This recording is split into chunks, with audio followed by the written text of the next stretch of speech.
Today I want to talk about a short but sweet comic book run.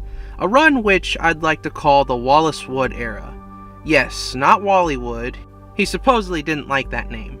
So I'm going to go with Wallace Wood out of respect for this underrated artist. Now you're probably wondering, what did he do to garner this attention?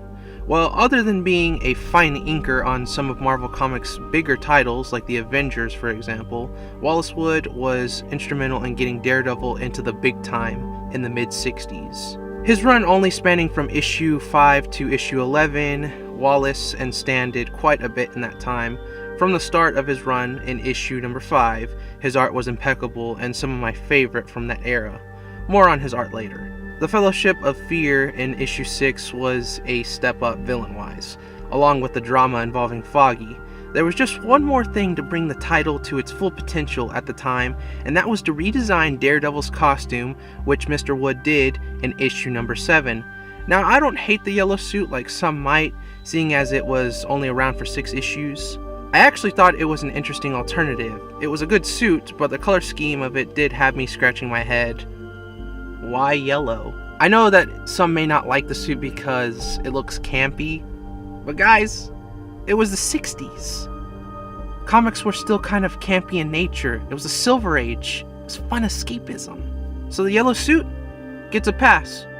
When Wallace designed and debuted the iconic red suit that Daredevil is known for in present time, along with Daredevil using the Billy Club for the first time and having Namor the Submariner guest star in the same issue, I think it really turned a lot of heads at the newsstands back in the day.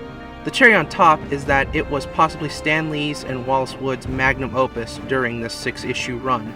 Daredevil number 7, in my eyes, is an important issue in Daredevil's history, not just because it gave Daredevil the iconic suit in the Billy Club, but because this issue was instrumental for making this book a bi-monthly release to a monthly release.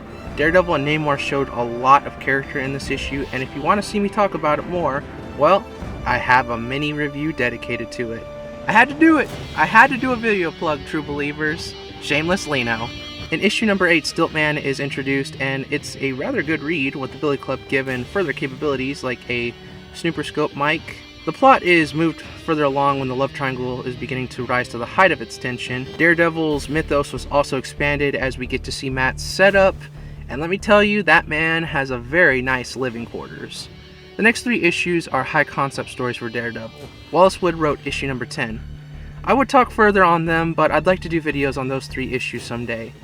But I will say this, in issue number 10, it seemed like Wallace was about to end a subplot prematurely, and Stan might have not been okay with that. Wallace Wood's art is stylish. I love how he penciled this book, and as an added bonus, he inked the issues too. I'm familiar with his work as an inker, so when I saw that he both penciled and inked an issue, I knew I was in for a visual delight. This man just has an eye for panel layout.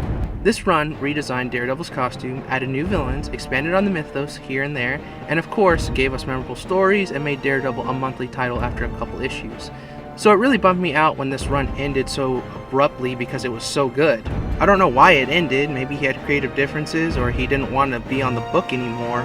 I don't know what it was. Nonetheless, we got jazzy John Romita on the comic, starting with issue number 12, which isn't a bad alternative at all, don't get it twisted. But I would have loved to have seen more from Wallace Wood on Daredevil.